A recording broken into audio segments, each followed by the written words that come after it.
What's up YouTube? I'm here to do my prediction video for Machida versus Rockhold. Let's start at the bottom. First fight we got Eddie Gordon versus Chris Dempsey. Both these guys are wrestlers, but Eddie Gordon, he's the winner of the Ultimate Fighter, the shittiest season of the Ultimate Fighter. But still, they're probably going to try to throw him an easy fight for him to get back on the W column because they like the Ultimate Fighters to, look good. And that's just how I see it. I think he's just more athletic than Chris Dempsey is, and I say he wins by decision or TKO. Next we got Diego Brandao versus Jimmy Hedis. And this is one of those fights where I keep going back and forth because I think these guys are both pretty similar. I think Diego's probably got a little bit better striking, but I think Jimmy, just kind of is better at kind of everything grappling wise, and I think he wants it more when he fights, is what it looks like to me. And I think that's what's going to happen. Diego wins the first round, and then Jimmy's going to come on harder in the second and get a late submission win in the second. So I'm going to pick Jimmy Hedis by second round submission. Next we got George Sylvain versus Tim Means, and I really like Tim Means. I think he's definitely the better striker. And this is basically just a fight between two strikers, so I think Tim Means wins by, either decision or TKO. I know neither one of these guys have ever been knocked out, so I think Tim Means just is the little bit better striker, a little bit better wrestler, and edges out a close decision win. Next, we got Takeya Mizugaki versus Aljamain Sterling, and people are really high on Aljamain Sterling, but to me, this fight is exactly like the Ryan Bader, Phil Davis fight. Aljamain Sterling's really good at, getting takedowns and just controlling guys, but if he can't take it to the ground, he's just, a basic striker. I wouldn't say he's a decent striker, I'd just say he knows how to strike, but I wouldn't say he's good at it.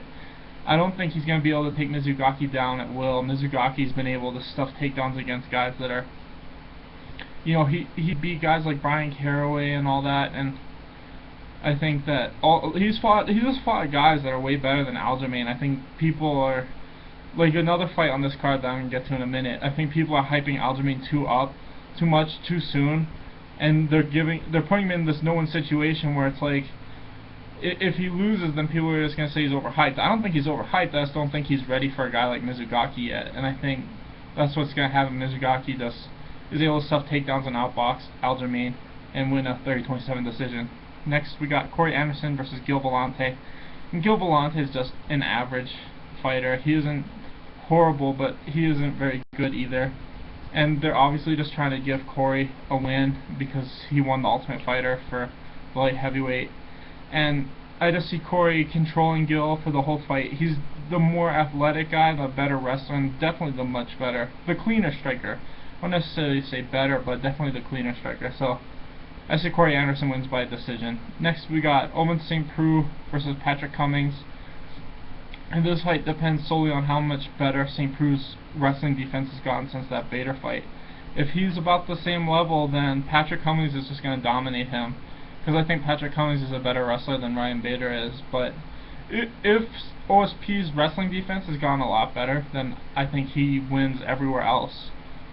However, I don't think his wrestling has gotten that much better since that fight, so I think Patrick Cummings is going to be able to win at least 2 of the 3 rounds and come out with a 29-28 decision. Next we got Jim Miller versus Daniel Bardouche. And this fight's going to be one-sided. I thought when the fight was Paul Felder versus Jim Miller, I thought it could have went either way, but when it's Daniel Bardouche, he's a decent striker, but I wouldn't say he's great, and his jiu-jitsu's good, but I just think Jim Miller's better. Like, their styles are really similar, but I think Jim Miller's just a little bit better at everything. And I think Jim Miller gets a late finish. I'm not sure how, by TKO or submission, but I'm guessing 3rd round finish for Jim Miller. On to the main card, we got Felice Herring versus Paige Van Zandt. And just like Aljamain Sterling, I think that Paige Van Zandt is in this situation where she's almost like Felipe Nover, where they're calling her like the next GSP and all that, and that's when you're just asking to fail when you hype someone up that much after one fight. She had one good fight, and her record was 3-1 coming into the UFC. She's already lost to Tisha Torres, which means she isn't as good as people are making her out to be. I'm not saying she's bad, but it's just like with Aljamain Sterling. I think people are giving her too much credit after too few fights. And I honestly think Felice is going to win this fight. I think her size and her experience is going to be the difference. And like I said, it's not that I don't think Paige is a good fighter. I just think people are hyping her up so much that it's almost like she's destined to fail. Next, we got Cub Swanson versus Max Holloway. And I think these guys pretty much have the exact same style, but I have to go with Max because he's from Hawaii. I have to pick Max. You know, I gotta always pick the guys from Hawaii. For those of you out there who don't know, I'm from Hawaii, so always gotta pick the dude from Hawaii. But like I said, this is my pick for fight of the night. These guys basically have the exact same style, and both of them are super exciting. And I wouldn't be surprised if this goes the full 3 rounds. And whoever wins, I think will win by split decision. But I'm gonna go with Max by split decision. Next, we got the Shockwave Souza versus Chris Camozzi. I personally like Chris Camozzi a lot, but this is, you know, this is an exciting fighter.